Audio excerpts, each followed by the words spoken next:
Aset lancar. Aset lancar atau aktiva lancar merupakan kekayaan perusahaan yang mudah untuk diubah menjadi uang tunai. Jenis aset ini dapat diukur secara pasti dengan satuan nilai mata uang. Biasanya, aset lancar menjadi komponen dasar perusahaan dalam melaksanakan aktivitas perusahaannya. Selanjutnya, adanya siklus operasi. Siklus operasi ditunjukkan pada gambar adalah jumlah waktu dari komitmen kas untuk pembelian sampai pengumpulan uang tunai yang dihasilkan dari penjualan barang atau jasa. Ini adalah proses di mana perusahaan mengubah uang tunai menjadi aset jangka pendek dan kembali menjadi uang tunai sebagai bagian dari kegiatan operasi yang sedang berlangsung. Yang selanjutnya, adanya ciri khas aset lancar. Yang pertama, mudah untuk diperjualbelikan dan digunakan. Ciri khas aset lancar yang pertama, mudah untuk diperjualbelikan dan digunakan dalam kurun waktu kurang dari 12 bulan. Dan yang kedua, disimpan agar dapat diperjualbelikan lagi. Dan yang ketiga, pencairan yang relatif singkat. Dan yang keempat, biasanya berbentuk uang tunai.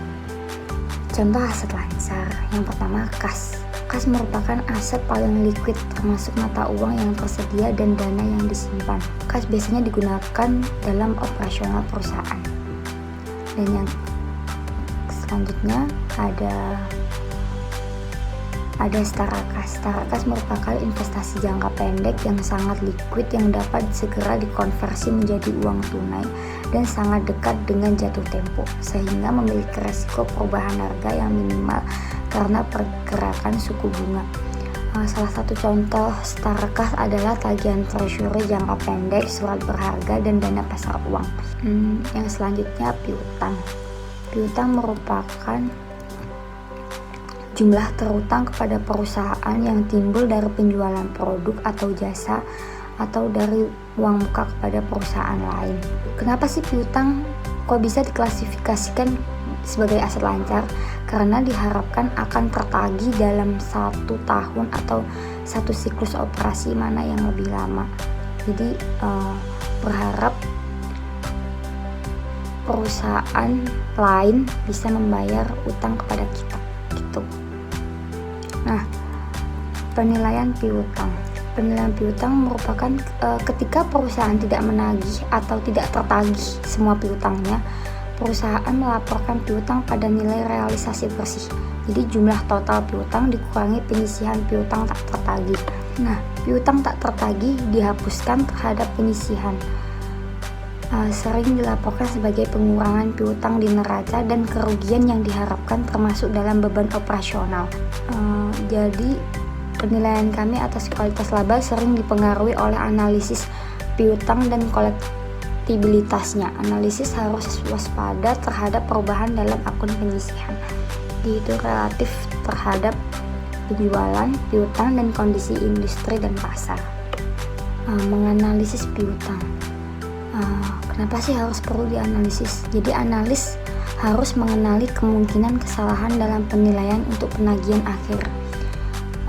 Kita juga harus waspada nih terhadap insentif manajemen dalam melaporkan tingkat pendapatan dan aset yang lebih tinggi. Salah satunya contohnya tuh adanya risiko koleksi. Nah, di risiko koleksi ini sebagian besar penyisihan piutang tak tertagih didasarkan pada masa lalu.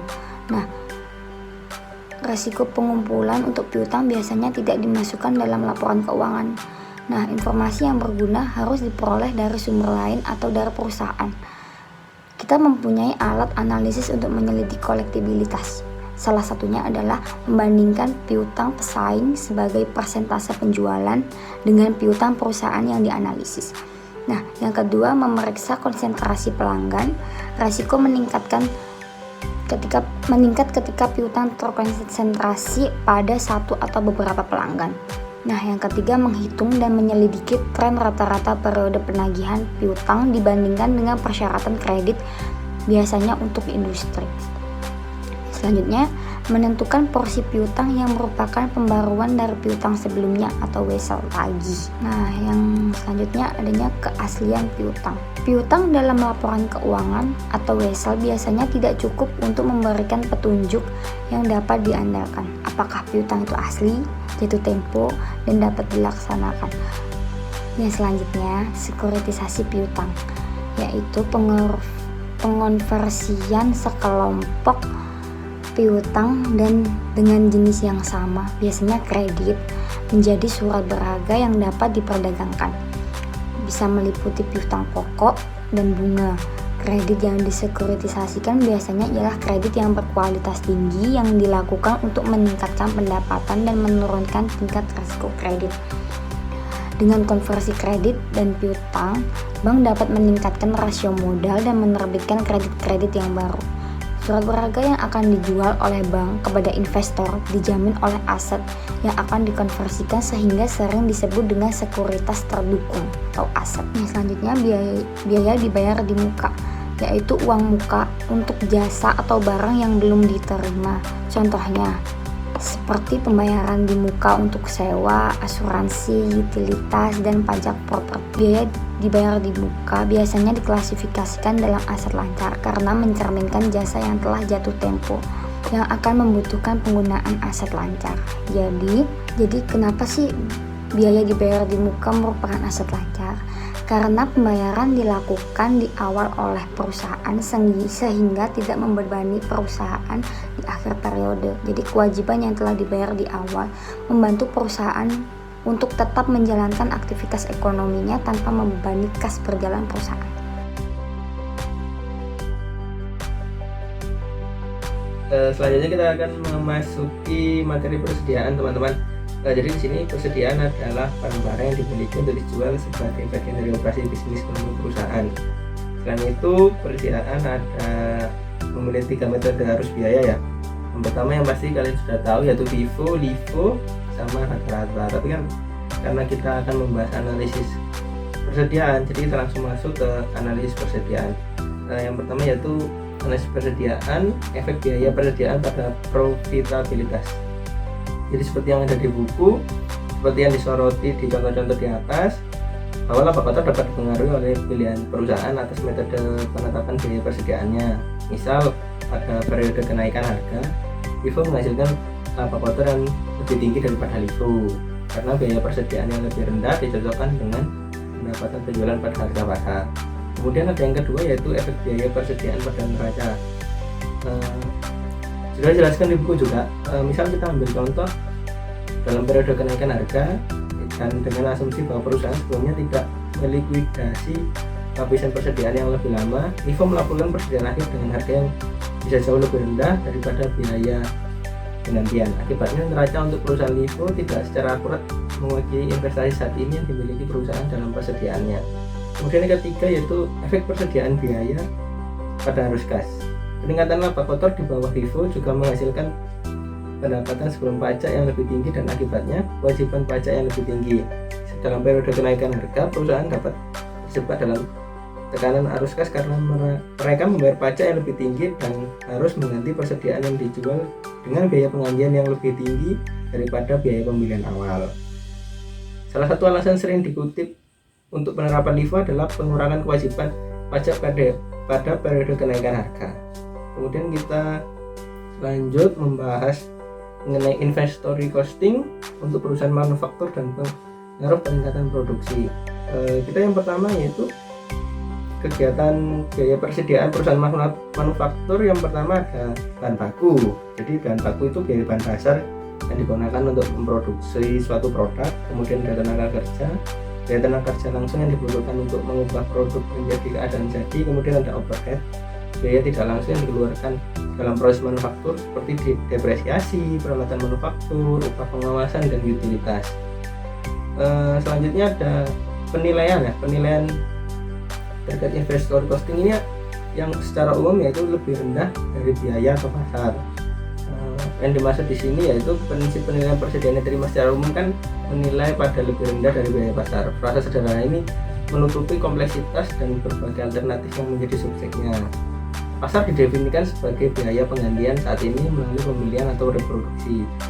Namun nilai pasar tidak boleh lebih tinggi dari nilai realisasi bersih atau kurang dari nilai realisasi bersih dikurangi dengan margin keuntungan normal. Kemudian biaya dapat didefinisikan sebagai biaya perolehan persediaan. Ini dihitung menggunakan salah satu metode penetapan biaya persediaan, misalnya FIFO, LIFO, atau biaya tata. Analisis inventaris, kami harus mempertimbangkan dampak dari aturan biaya atau pasar yang lebih rendah.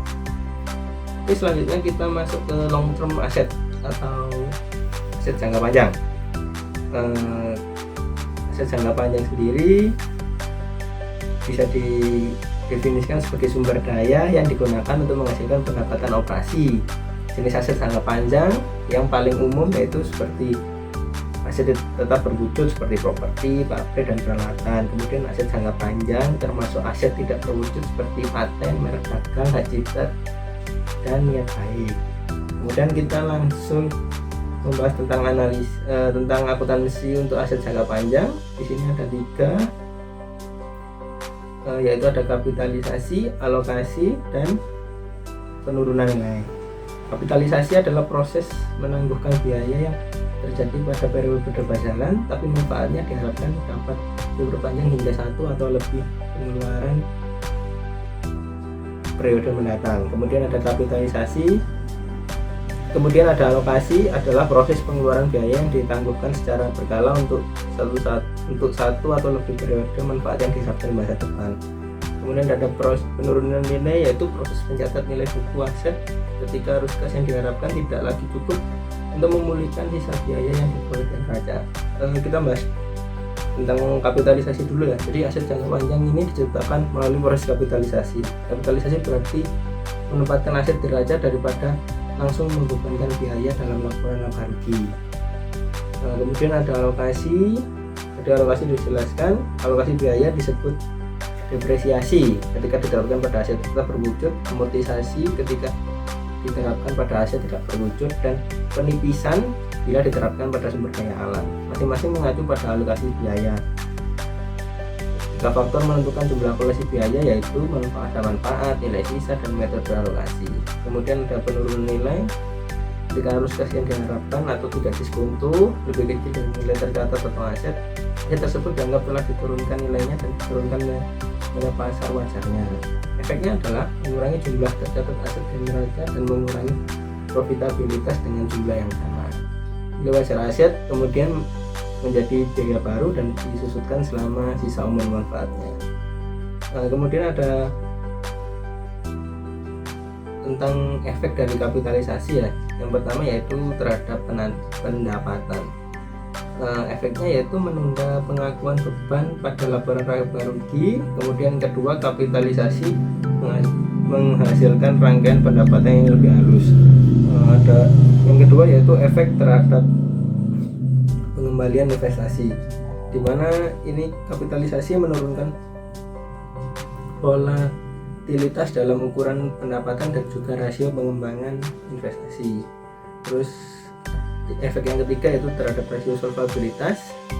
Yang pasti pengeluaran langsung biaya mengecilkan ekuitas untuk perusahaan dengan aset produktif. Kemudian ada efek yang terakhir yaitu efek kapitalisasi terhadap arus kas operasi, yaitu ketika biaya aset dibebankan maka dilaporkan sebagai arus kas keluar, namun ketika biaya aset dikapitalisasi maka dilaporkan sebagai arus kas keluar investasi.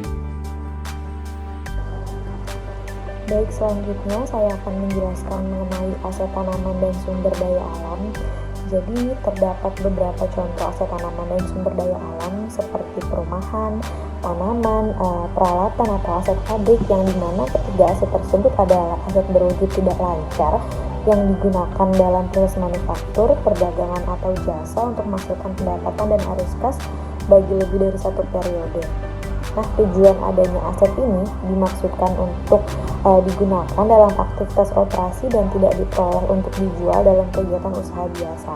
Jadi properti ini mengacu pada biaya real estate, tanaman ini mengacu pada bangunan dan struktur operasi, kemudian peralatan ini mengacu pada mesin yang digunakan dalam operasi.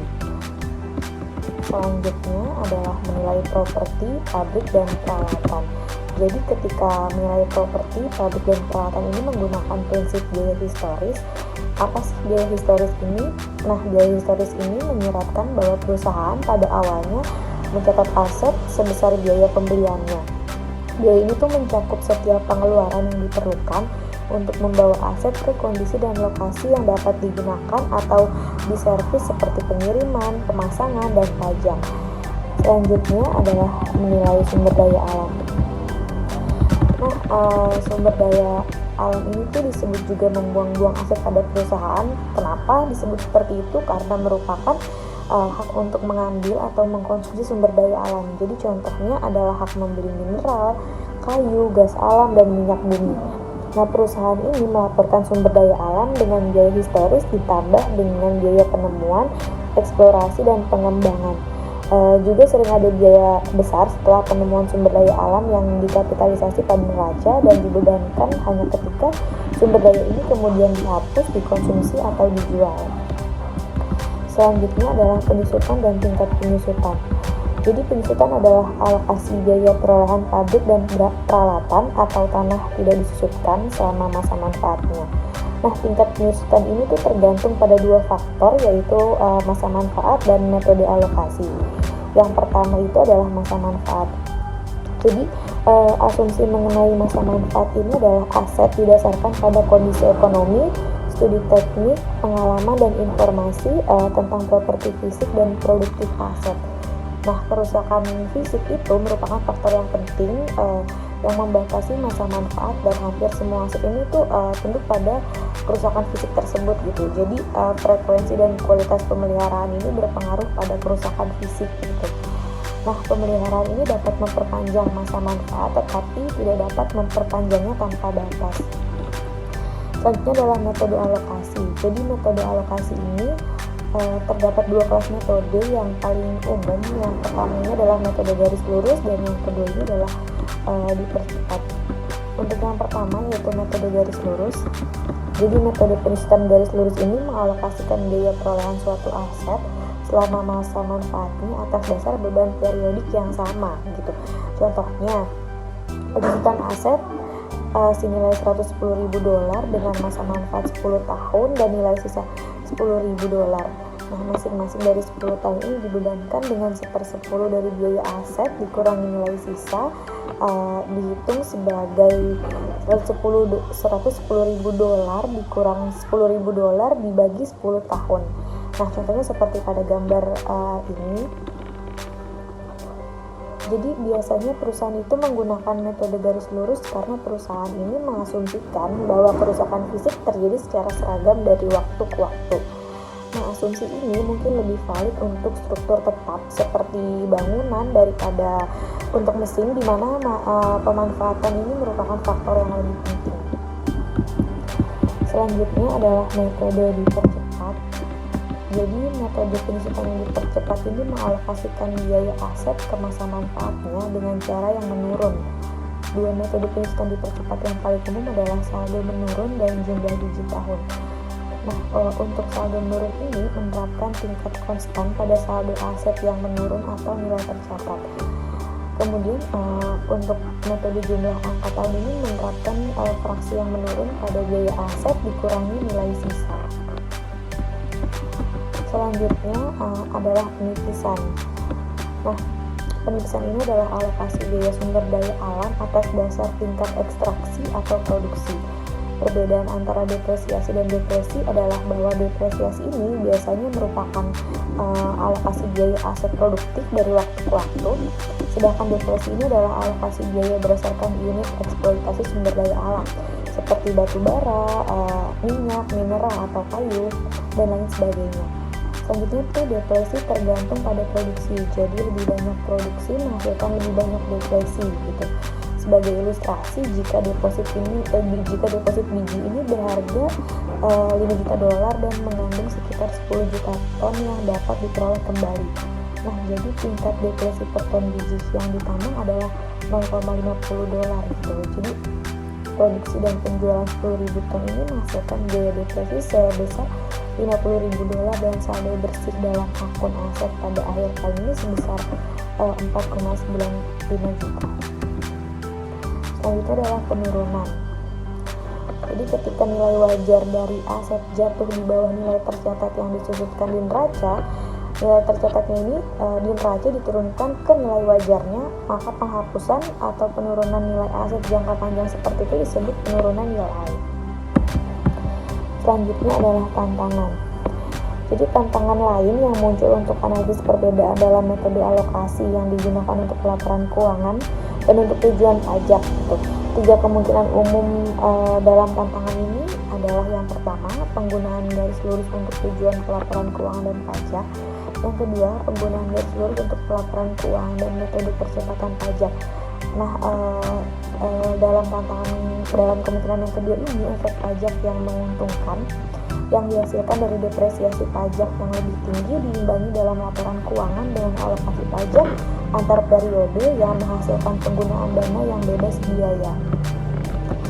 Untuk kemungkinan yang ketiga adalah penggunaan metode akselerasi baik untuk laporan keuangan maupun pajak. Nah, ini tuh menghasilkan depresiasi yang lebih tinggi di tahun-tahun awal yang dapat diperpanjang selama bertahun-tahun dengan perusahaan yang berkembang. Jadi ada beberapa ukuran yang berkaitan dengan umur aset tetap yang berguna dalam membandingkan kebijakan penyusutan dari waktu ke waktu dan antar perusahaan, termasuk yang berikut ini. Jadi untuk menghitung rentang hidup total rata-rata ini dihitung dengan aset pabrik dan peralatan kotor dibagi beban penyusutan tahun berjalan. Kemudian untuk menghitung umur rata-rata dihitung dengan perhitungan akumulasi penyusutan dibagi beban penyusutan tahun berjalan. Kemudian untuk rata-rata sisa hidup dihitung dengan perhitungan aset pabrik dan peralatan bersih dibagi beban penyusutan tahun berjalan. Jadi ketiga langkah-langkah ini tuh memberikan perkiraan yang masuk akal bagi perusahaan yang menggunakan depresiasi garis lurus, tetapi kurang bermanfaat bagi perusahaan yang menggunakan metode dipercepat gitu. Ukuran lain yang sering berguna dalam analisis itu untuk metode yang dipercepat adalah menggunakan perhitungan rentang hidup total rata-rata, di mana perhitungannya dihitung dengan rumus umur rata-rata dikurang rata-rata sisa hidup. Selanjutnya, menganalisis penurunan. Jadi terdapat 3 masalah analisis yang timbul dengan penurunan nilai. Di antaranya adalah yang pertama, ini mengevaluasi kesesuaian jumlah penurunan nilai. Kemudian yang kedua, mengevaluasi ketepatan waktu penurunan nilai. Dan yang ketiga, menganalisis pengaruh penurunan nilai terhadap pendapatan. Nah, untuk yang mengevaluasi kesesuaian jumlah penurunan nilai ini adalah tugas analisis yang paling sulit gitu. Kenapa? Karena terdapat beberapa masalah yang dapat dipertimbangkan oleh seorang analis gitu. Masalah yang pertama yaitu mengidentifikasi kelas aset yang sedang dihapuskan atau dihapuskan gitu. Selanjutnya, analis ini perlu mengukur presentasi aset yang dihapuskan gitu. Kemudian analis ini tuh perlu mengevaluasi apakah jumlah penghapusan sesuai untuk kelas aset. Nah, untuk masalah yang kedua yaitu mengevaluasi waktu penghapusan penurunan nilai ini juga penting untuk dicatat apakah perusahaan ini mengambil penghapusan tepat waktu atau menunda penghapusan.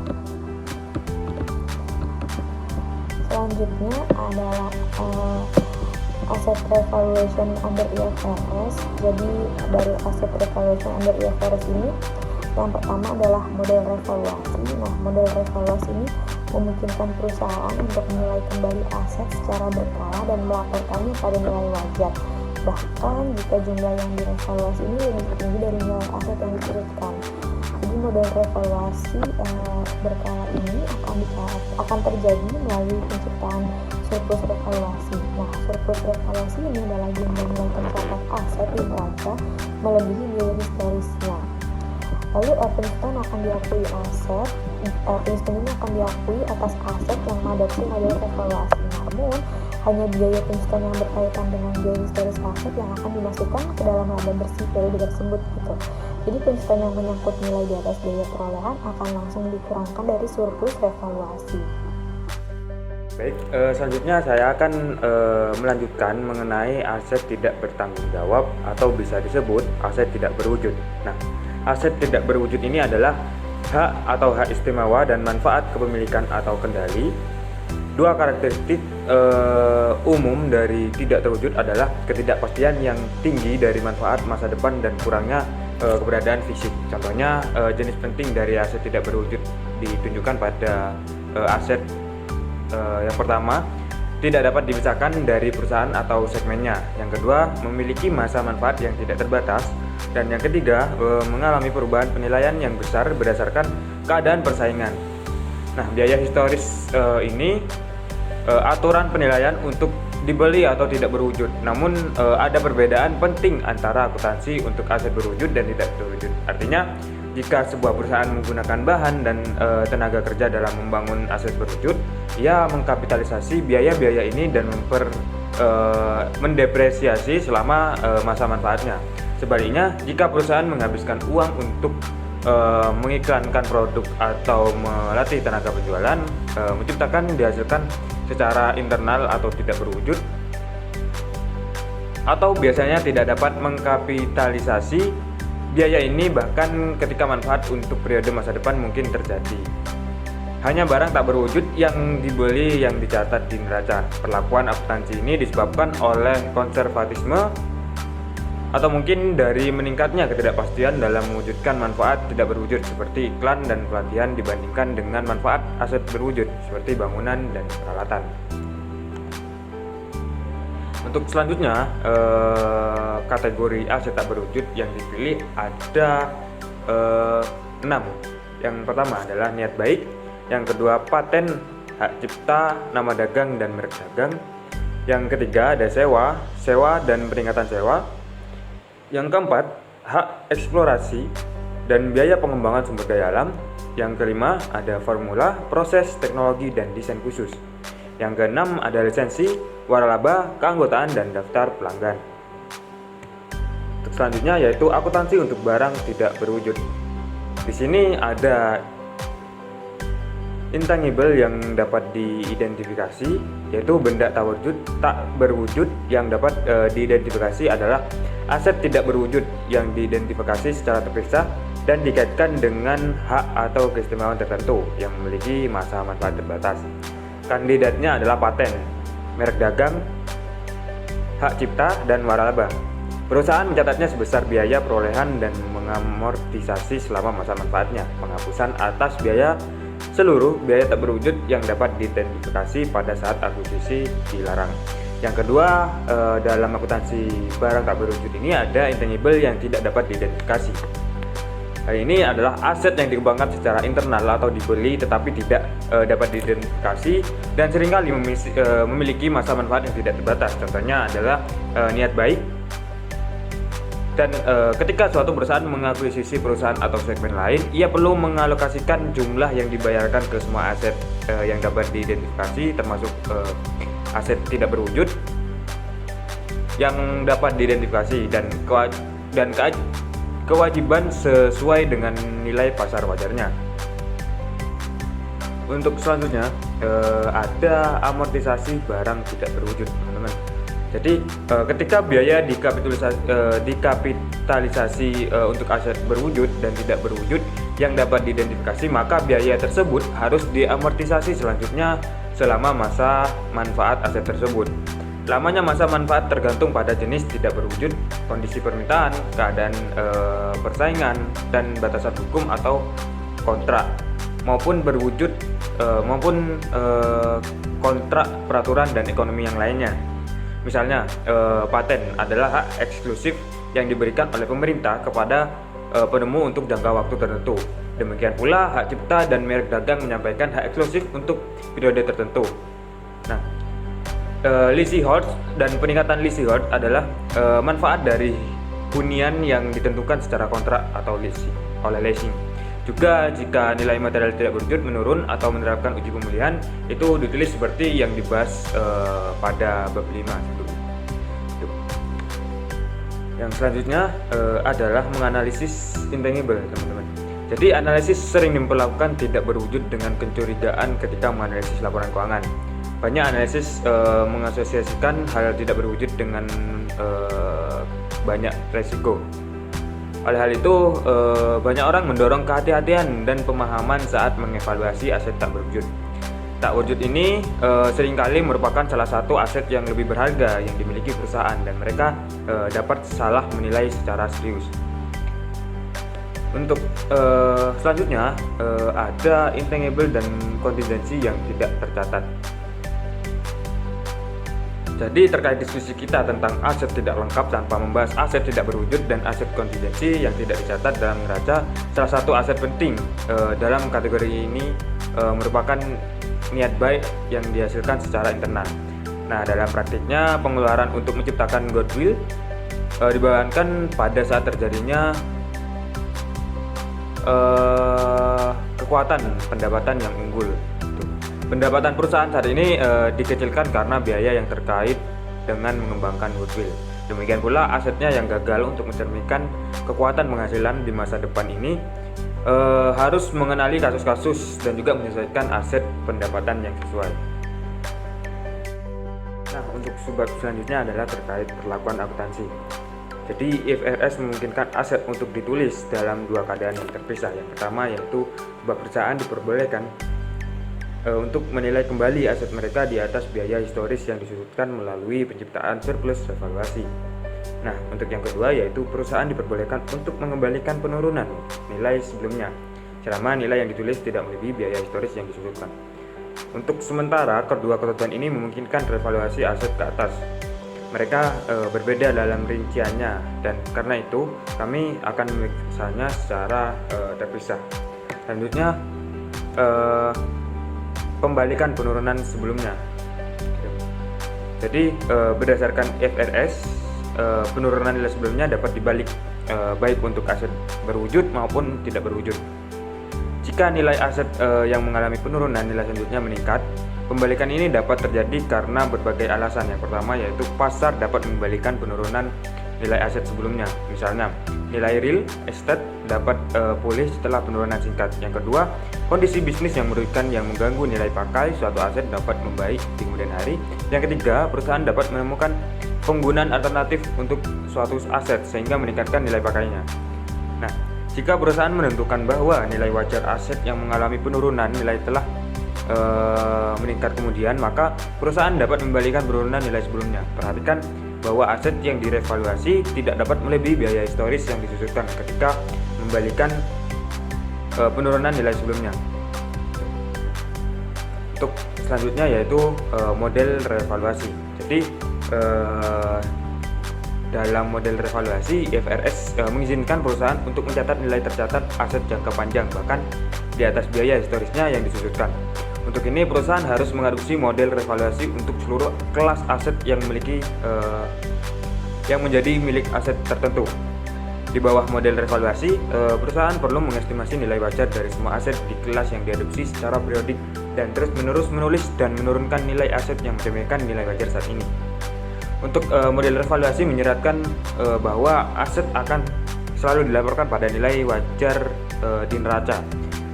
Dan revaluasi berkala ini akan terjadi melalui penciptaan surplus revaluasi. Jadi surplus revaluasi ini adalah jumlah nilai tercatat aset neraca melebihi biaya dari historisnya. Hal ini juga termasuk dalam pemegang saham. Selanjutnya mengenai perlakuan akuntansi, jadi IFRS ini memungkinkan aset untuk ditulis dalam dua keadaan terpisah. Untuk keadaan pertama ini perusahaan diperbolehkan untuk menilai kembali aset mereka di atas biaya historis yang disusutkan melalui pencatatan surplus revaluasi. Dan kemungkinan yang kedua yaitu perusahaan diperbolehkan untuk membalikan penurunan nilai sebelumnya. Jadi selama nilai yang ditulis tidak melebihi biaya historis yang disusutkan. Nah, sementara kedua ketentuan ini tuh memungkinkan revaluasi aset ke atas. Selanjutnya yaitu pengungkapan revaluasi. Nah, dalam pengungkapan revaluasi dapat dilihat terlebih dahulu laporan keuangan dari perusahaan TAM, yaitu laporan laba rugi dan laporan neracanya pada gambar berikut. Jadi TAM ini adalah salah satu maskapai penerbangan terbesar di Brazil yang pada tahun 2008 ini TAM beralih ke IFRS dari GAAP. Jadi TAM ini segera mencatat peralatan pesawatnya sekitar 1,5 miliar yang hampir 25% dari PPE gitu. Yang mengejutkannya lagi, pada tahun berikutnya ini TAM menghapus 2,7 miliar atau 30% dari PPE-nya. Nah, pergerakan dalam PPE dari TAM ini dapat dilihat seperti pada gambar berikut. Selanjutnya, revaluasi aset TAM ini mengalir baik melalui laba bersih dan melalui penyesuaian langsung terhadap ekuitas, yaitu melalui pendapatan komprehensif gitu. Selanjutnya, pergerakan surplus revaluasi ini dilaporkan dalam informasi catatan, di mana surplus revaluasi pada awal tahun 2008 adalah 0,43 miliar dan ini tuh meningkat menjadi 1,74 miliar pada akhir tahun 2008, tetapi turun menjadi hanya 0,18 miliar pada tahun 2009 gitu.